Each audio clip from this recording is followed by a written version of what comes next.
Welcome to the Healthy Perspective Podcast with your host, chiropractor, entrepreneur, mentor, and author, Dr. Chris Bowman.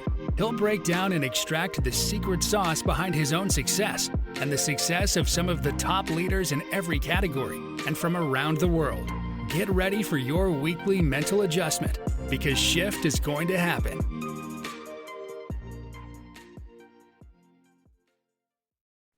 Hello, everyone. Welcome to another episode of the Healthy Perspective Podcast.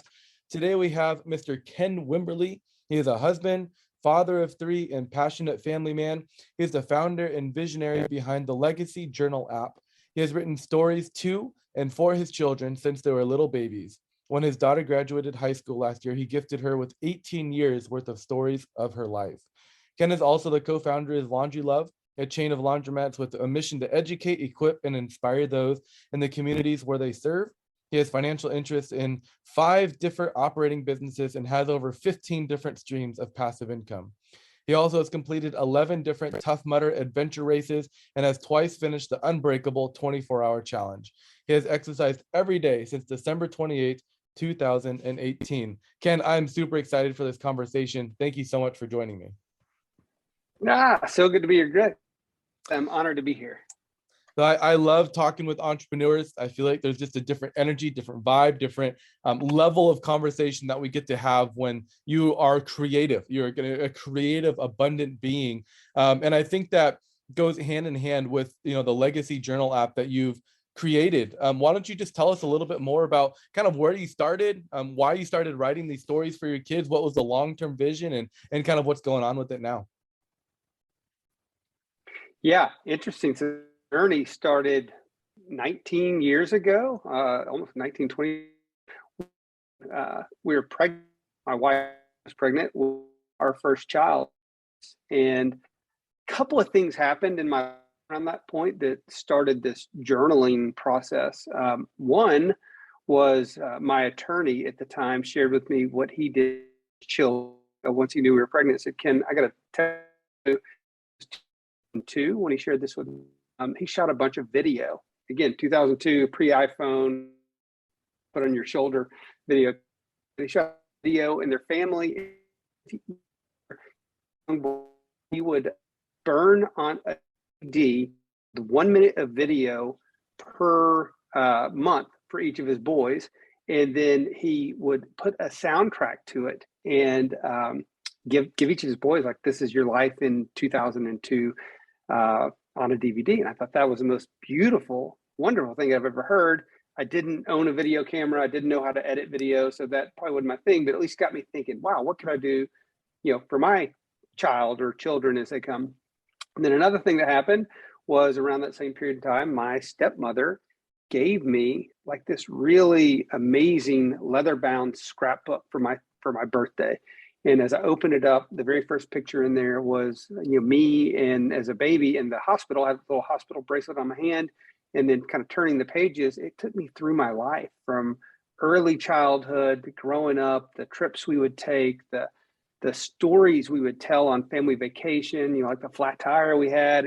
She just took me through this world that I'd frankly forgotten about. And the world was my life. And it was just a wonderful, thoughtful gift. And I was so grateful for it. And then really the third thing that happened, and this is all in kind of the same period of time, third thing that happened was shortly after Grace was born, the first time, maybe 4 or 5 months after she was born, first time we took her out to a restaurant. I remember this elderly gentleman walked up to me as I was holding my daughter walking around the restaurant. And he looked at me, he said, son, never let a day go by without telling that sweet child just how much you love her. Said, because the days pass by so quickly, always remember and always share your love for her. So those 3 things kind of really sat with me. And I started thinking, well, what can I do for my kids? And I figured one thing I could do is I could write. And it's a simple process. I could slow down ever so often and write a story to them. And so, late 2003, when Grace was 10 months old, I wrote my first entry to her. I did it in a simple Word document is what I did at the time. I kind of thought between pen and paper versus that or digital. And reality is I can type faster than I can write. So I opted for digital. So I started that process, and I wanted something that would be livable, that I could stick with. So I said, I can just once a month, slow down, spend 15, 20 minutes once a month and write down a story of what's happening in my life, in my past, or, with my life as a dad. And so I started doing that. And initially it was just writing about the joy of being a father and the little milestones and things that Grace was going through. And then when we got pregnant with her brother, started journaling to him. And the intent all along was that I would write, once or so a month. And at high school graduation, it would be my gift to them. It'd be basically 18 years of their life as seen through my eyes. And so I stuck with that process overall, pretty much on a monthly rhythm. Some months I might miss, some months I would make up extra. But it was just a rhythm I stuck with. And over the years, people were like, Ken, you should do something with this, because I shared this process with lots of other dads, lots of moms, and many of whom started journaling on their own. And the problem was I had it in Word document, and then I started adding photos to a Word document. I learned that a couple of years later. I was like, well, that's cool. You can add photos. No, I learned you had too many photos. Everything crashes, right? Gosh. You try to add, so things would crash and I'd lose data. And I was like, oh, crap. So then when, I guess 2012 or so, note-taking apps, or I discovered note-taking apps like Evernote and OneNote. And so I started keeping some of my entries in various formats right there. So, fast forward, I've got entries in Word, I've got entries in Evernote, OneNote, like the notes on my phone, like all these disparate locations. And I needed a home to house it all so that I could one day gift it to my children. And I really went out to the market and started looking for what was out there, and I didn't see anything, and had a lot of people encourage me to build something. So that's kind of what led to the creation of what is now the Legacy Journal app that thousands of people are using. That's so cool. So can you describe what the Legacy Journal app is about, like what the interface is, what the experience is like? Yeah, it's like it's always in your pocket. That's a great thing. It's an app, so it's good. It's on your phone or iPad, always in your pocket. It's, we're all familiar with social and scrolling through social feeds. So we've kind of looked at this like that. You can scroll through your main feed of all the entries that you have made. But unlike social media, this is your stuff. It's not everyone else commenting and doing things. It's just you and your family. And so it's designed that you can input, obviously text entry stories, but then photos, you put videos, you put audio files, so you can record your own voice for your children, grandchildren, or great-grandchildren to hear one day. And also, like, you save voicemails into it. Another really cool thing that we did with it is you can make any entry designated as what we call a milestone entry. So those big events in your child's life, obviously early, like you've got young kids right now, there's a lot of new milestones happening in your kids' lives these days. But as they grow, the milestones get a little further apart, but they're just as important. Like my son, went to his first prom last year. So that was a big milestone moment. He's got another big dance coming up. And my daughter just graduated high.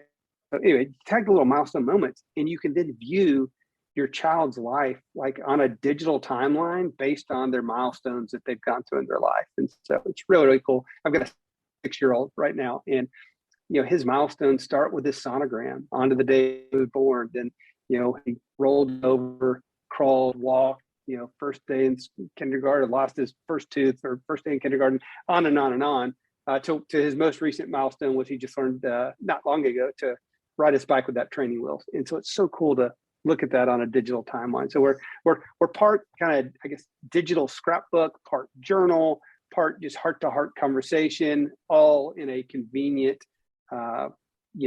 form in your phone or your iPad. That's so cool. And I think what it does, probably a secondary effect of what the Legacy Journal is doing, is it's forcing people in a sense to sit and reflect. I think in our world where people are so, I don't know, forward thinking, but almost in a bad way, of like, what's going to happen next? What do I got to be prepared for next? Or, always thinking about the future to escape from reality, to escape from the present. How has the Legacy Journal kind of changed people's lives and maybe perspective on life, just journaling these certain experiences? Well, exactly what you brought up is what so many people have shared with me. They've kind of reached out to me and said, Ken, they're like, just pausing for a minute to reflect on the past weeks or months as I'm kind of writing down some stories. They said it makes such an impact. Just it fills their heart. It reminds them of the positives, the great things that are happening day by day. And some of these are just the little things, right? But just to slow down and pause and appreciate the little things and write a little story about them is amazing. The other thing that's really cool, and a lot of people share with me, is to periodically just go back and read over some of the old entries and the stories that they wrote. Again, just that constant reminder of the journey, the evolution we're taking as parents and families together, and the importance of remembering those moments. That's so needed in today's day and age where, if you look back, you ask somebody, so how's your past 2 years been? More than likely, there's going to be a lot of negativity. More than likely, the highlights that they're going to remember first are like, oh, I remember when we lost this, or we couldn't do this, or this happened, or, whatever. Now, I don't know if you're familiar with the book, The Power of Moments by Chip and Dan Heath. 100%. I've read it. Yep. And it's one of my favorite books. And if you'll remember, he talks about this little segment of, was it the Magic Castle or the Magic Kingdom or something like that in LA, where it's this unassuming little hotel. He describes that it looks kind of like your car mechanic's waiting room, where it's nothing fancy. It's not necessarily bad. But this hotel is booked out for months, if not years. And it's not like a motel price, like you're paying premium price to stay at this hotel. And he's like, what in the world is making this thing so special? And he describes little things like, there's a red phone, on the outside of the pool, and you can pick up the phone and order some, your favorite candy, and a butler carrying like the silver platter, will come and give you your stuff, or you can leave your clothes out and they'll be washed and cleaned by the morning. All these little moments. And he kind of like gives a I don't know, a metaphor or analogy or like a similar story where if you picture your experience at Disneyland, 60% of it is terrible. You're standing in line, your kids are complaining, you're waiting in line for the bathroom, but on your way home, you ask, how was your day? And they say it was amazing. You remember the highlights of this ride and that time when you get to take a picture with your favorite superhero, or you watch this show, or whatever. And I feel like your legacy app is kind of like that. We tend to remember things that affect us most deeply emotionally, and fear has the most powerful ability to write memories, because your brain wants to avoid injury, avoid pain, avoid bad circumstances, but that tends to override the amazing life experiences that happen that we tend to forget. My wife are possibly in the process of buying a fixer-upper on 10 acres out here in Southern California, and I text my friends and just talking to him about it, and he's like, oh, but the memories will be great. I gave him this quote. You can't see me right now. I turned the video off because there hasn't been any pause or anything like that. But like the double fingered quotes, memories, where it's like, I can't wait for we tear open this wall and we have problem after problem. But those, if we were to sit back and reflect on those moments and describe them, post hoc, like just a month later, it turns what was bad, what you can remember as a terrible memory, it cost way more money, or this and that happened, now turns into, this is a wonderful experience that we learned and we're always going to cherish. I love what you're saying, and it's perspective, right? And that's just that example right there. It's finding the positive in it and appreciating the positive in it. And so I love that. I love doing that. I think it's important. And to your point, it's really easy for us to just get in the grind and get on the roller coaster of life and be going, and appreciate little victories as they happen. So I've tried to remind myself on Friday, I have a reminder Friday evenings to write down 3 highlights from, like, what were some of the 3 highlights? Because some weeks they're hard, right? Man, you've grinded it out. Everything's gone the wrong way. You lost some business. You lost a deal. You failed as a parent. You forgot to pick up your kid, and some just are rough because every single week there are little victories that we can slow down and appreciate. So just to what you're saying right there, it's appreciating the moments, and sometimes the moments to like Disney does. They're really, really great at creating moments, and like that hotel you're talking about with the little popsicles on a silver platter, and you order them on the red phone. We can create those moments in our lives, in our customers' lives, and in our families' lives to elevate our days and weeks and our months. Yeah, and even thinking about like this is a personal thing, for you, for your family, to gift them, to remember, your life. Like I see all these movies, where this person's able to go back in time and watch themselves grow up, or The Office, that where they talk about at the end. It's like I can go back and watch myself evolve and grow and whatnot. And I mean, I can't imagine how powerful that would be for possible conflict resolution. Like I remember this time in my life and this is what was going on. And you can go back and relive those memories together instead of I remember it this way, you remember it that way. We're just going to continue to butt heads. Like, but you can come together and share that mutual experience and possibly heal. So that way you're carrying less baggage throughout life. It keeps families together rather than just separating over, the way you said something or the way an experience went. You can really relive experiences together and heal from that. And so I love the potential that this app has, not just to remember things that that were fun, but really unite and bond families together in a time where it seems like everywhere you turn there's constant division, constant fighting, constant turmoil, constant disagreement. So I think this really has the potential to be, one of these things that pulls us out of the real pandemic, which is, division, hate, fear, scarcity, and into this state of abundance where it's like, man, like you can have differing opinions and that's okay. Let's reflect and remember them and learn from them and grow and create a life that we want to create, rather than being stuck in a life that we're imagining, stuck in the past, or instead of using the past to grow in the future. Yeah, it's interesting along the lines of what you're saying there. As a parent, certainly we make decisions that our children don't agree with and are unhappy with. And I've used the kind of journaling process some to write down the logic behind my decisions. Here's what I was thinking, because as you know, as a parent, we don't have it all figured out. We don't have like this playbook that tells us exactly this is the right way to do things. And frankly, we know that the right way to do things for one child can be the totally wrong way to do things for another child. And maybe it's hard to figure out sometimes. And so, certainly, especially as my kids have gotten a little older, I've made decisions that, they've just been pissed off about or angry about. It's like they didn't agree with or understand or care to understand my perspective and perception of where we were. And so I've used the journaling process in writing down in the app, writing down a few of the reasons. Hey, this is what I'm thinking. Like, I don't have the right answers, but this is why I'm making the decision. This is what I hope the outcome is. And, I won't know that outcome for a little bit of time right here, but this is why I'm making the decision. So that my point in that was that, my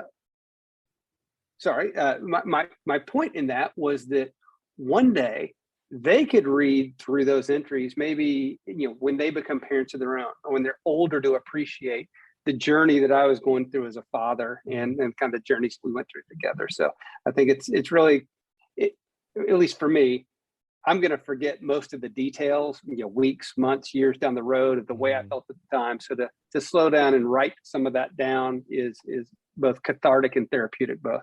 Yeah, that's so good. Well, this has been such a wonderful conversation, Ken. If people want to find out more about Legacy app, where do they go? If they want to find out more about you, how can they find it? Yeah, please. So we're online. You get a legacyjournal.p, so legacyjournal.app. You can find us there. We're on social. We're on Instagram, Facebook, LinkedIn. We're kind of pretty much all the social channels right there. I'm personally, you learn more about me probably on Facebook. I think it's at Lord Wimberly on Facebook, and I certainly answer and respond to any kind of messages right there, and connect with anyone. And really happy to share best practices for capturing, creating memories, whether or not you're using an app like ours or you're using some other type of format. Always happy to mastermind and share best practices on that, because I think it's so important for us to do for our families going forward. Yeah, and especially as a business, taking those things that you can improve the customer experience, you can improve your experience, the employee experience. It all goes back to the perspective that you have when you do things, So I love that you're able to take that reflective posture and really use it, to make the world a better place. It's been an amazing conversation. I appreciate it. I'm excited that all my viewers are going to get a chance to, take life, I don't know, not captive in a sense, but, you know, be able to really describe the experience that they're having in the here and now, and be able to reflect on it years from now. Because I think that's going to be needed, especially with the crazy times that we're in, you know, able to reflect on why you made these decisions and why these relationships happen and whatnot. So I think this is going to be a game changer, you know, months, years, decades down the road. For sure. One of the greatest gifts we can ever leave to our children are the stories of our lives. So thanks for sharing the story. Of course. All right, Ken, have a good one. I'll talk to you soon. Take care. Thank you for listening to the Healthy Perspective Podcast. To connect with Dr. Bowman, follow him on Instagram @Dr. Chris Bowman. Until next time, make shift happen.